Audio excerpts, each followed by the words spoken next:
Pour le grand public, la compétition Smash Bros, c'est 3 régions principales. Le Japon, 2%, un Arsène encore une fois. Le coup de sort, c'est c'est terminé. l'Europe, Allez, C'est le major remporté avec le dos. et l'Amérique du Nord. je crois bel et bien que pour l'instant c'est un 6-0 qui est en train de se convertir et c'est fait. Messieurs, dames, MK Léo. Pour eux, le reste c'est poubelle. Sauf que non, ils ne sont pas les seuls à exister. Et aujourd'hui, je vais vous le prouver. Avec l'aide de l'organisation de tournoi Smash Maroc, je me suis rendu le week-end du 2 décembre au tournoi Smashing Ground à Casablanca pour y faire une vidéo et pour répondre à la question à quoi ça ressemble Smash Bros au Maroc.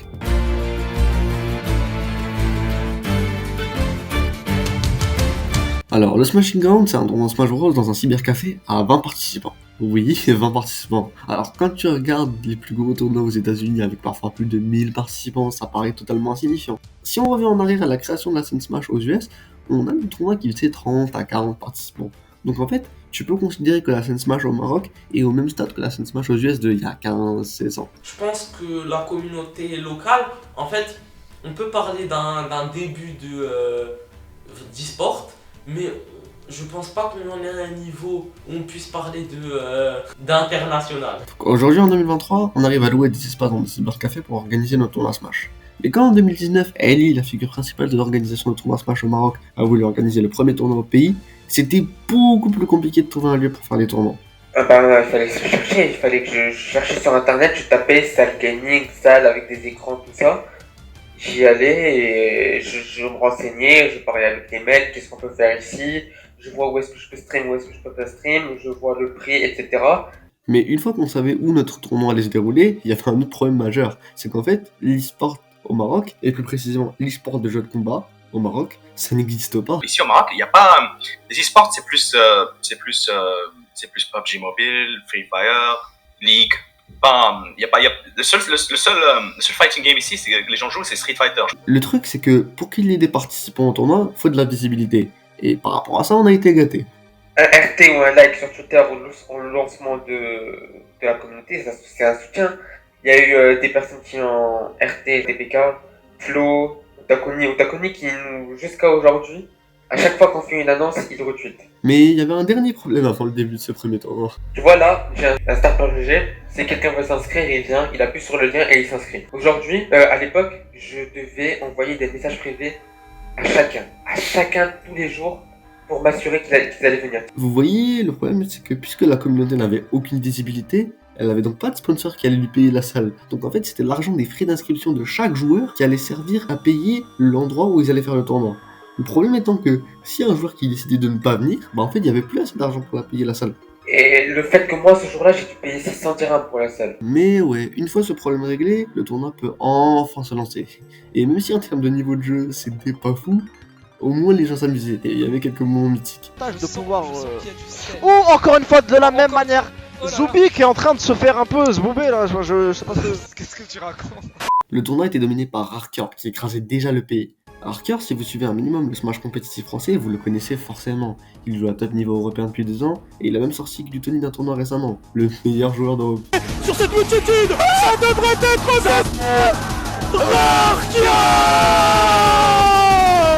Et après sa victoire au Casa Game 1, il continuera de dominer la scène marocaine pendant des années, avant d'aller faire ses études en France. Mais ici, on n'a pas que Arcure, qui est une bonne liste de très bons joueurs à découvrir, et d'ailleurs plusieurs d'entre eux participent au tournoi. Malheureusement la scène n'est pas assez évoluée, mais je pense qu'il y a des gens qui ont vraiment du potentiel pour être des très bons joueurs à l'international. Quand on compare à des top players, forcément qu'on est nul, mais en vrai franchement ça se vaut.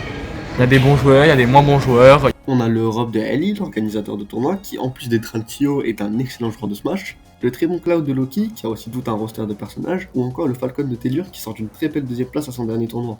Mais notre plus gros prétendant, il vient d'un autre continent.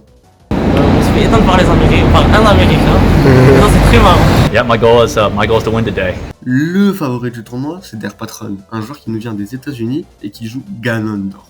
Il observe bien les fautes des gens quand ils jouent et il arrive bien à se positionner pour punir ses fautes à chaque fois. Et clairement, il est venu pour casser des bouches. La dernière fois qu'il avait fait un tournoi au Maroc, il avait fini premier et il comptait bien recommencer. C'était clairement la cible à abattre pour tous les participants. Mais bref, le tournoi va commencer. L'objectif, moi je pense que quoi que je fasse dans la vie, l'objectif c'est d'être le meilleur. Objectif pluraliste, en vrai faire top 8 ce serait pas mal. Objectif top 8. J'aimerais essayer de performer avec Fox, avec un personnage que j'ai jamais utilisé en tournoi. Parce que j'essaie de faire la transition justement et d'essayer de me classer parmi les 5 premiers. Et tout le monde est surmotivé. Il est aux alentours de 14h et dans quelques heures, il n'en restera qu'un.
Le tournoi avance pour tout le monde et on a déjà pas mal d'éliminés.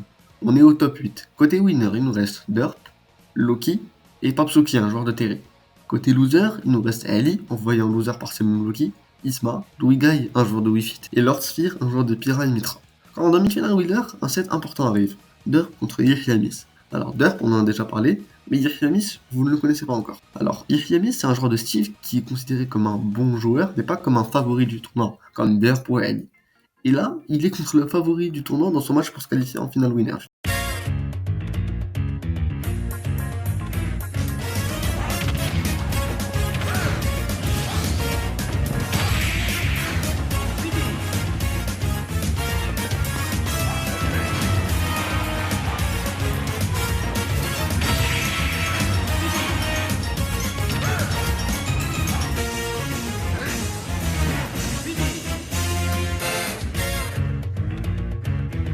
Derp va enchaîner et battre Loki pour arriver en grande finale du tournoi. Quand j'ai perdu contre lui, je me suis dit ah ouais bon bah c'est comme d'habitude, il est plus fort que moi, je peux pas y faire grand chose. Sauf qu'en fait, sa run était vraiment pas finie.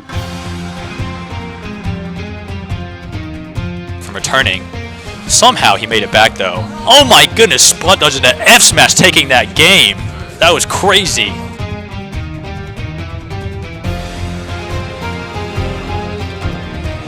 Va-t-il pouvoir le faire? Non. Le diamant qui lui prendra son set. 3-0 pour Yehyamis. Donc Yehya fait une loser run de fou pour finalement retrouver Derp en grande finale du tournoi. Ok, ça commence à combo, gros combo de Steve. Ok, le combo game pas trop mal du Steve. Le down tilt qui touche et c'est la victoire de Derp.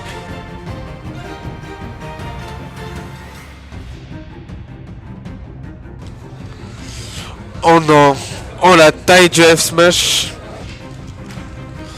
Oula, est-ce que ça tue? Ça tue, je pense que ça tue. Et c'est un bracket reset pour Yehyamis. Et Yehya prend le premier set, mais puisqu'il vient de l'arbre 12 heures, il peut en prendre un autre pour gagner le tournoi. Donc ce n'est pas fini.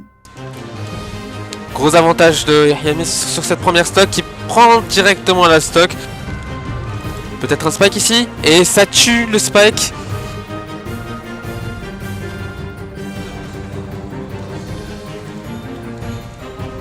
Oh non, les blocs qui y empêchent Derp de revenir sur le stade.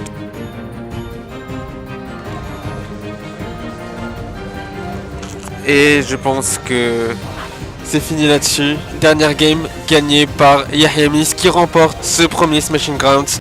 Et au final, il le fait. Yehya arrive enfin à faire tomber l'américain, il remporte le set et le tournoi. Yehya, tu veux dire un petit mot? A lot of people wanted to know what would happen if I didn't win. I guess we'll never know. Merci à tous d'avoir suivi ce Smashing Crowds avec nous. Je pense que ça commence à se développer pas mal localement, mais il faut attendre avant que ce soit quelque chose d'international. Surtout que le meilleur joueur marocain, du coup, il est en France. Que si on ramène Glutoni, il va bailler. Je pense que c'est assez, au Maroc, c'est assez réduit. Je pense qu'on pourrait faire beaucoup d'efforts à ce niveau-là. Un autre problème étant que, en raison du peu d'interaction qu'elle a avec les autres scènes, c'est compliqué de progresser pour les joueurs marocains. Bon, la raison pour laquelle les gens dans des petites scènes sont très bons, c'est parce que même s'ils sont dans des petites scènes, il y a des gens là-bas qui compétissent avec des plus grands gens, tu vois, ils ramènent l'expérience. Mais ça, c'est en train de se régler. Et de plus en plus de top players viennent tester de faire des tournois ici, comme le top Luigi français Réan, venu tester notre communauté l'année dernière. D'ailleurs, il a fini 3ème, ça montre qu'il y a des gens chauds ici. À part ça, récemment la communauté a rejoint l'Arab Smash League, un projet visant à réunir toutes les communautés Smash des pays arabes, avec pour objectif à moyen long terme d'organiser un énorme tournoi entre eux. Donc ouais, petit à petit notre communauté marocaine commence à se faire un nom. Et je vous garantis qu'un jour, même Monsieur Leonardo Lopez finira par mettre le pays sur une carte.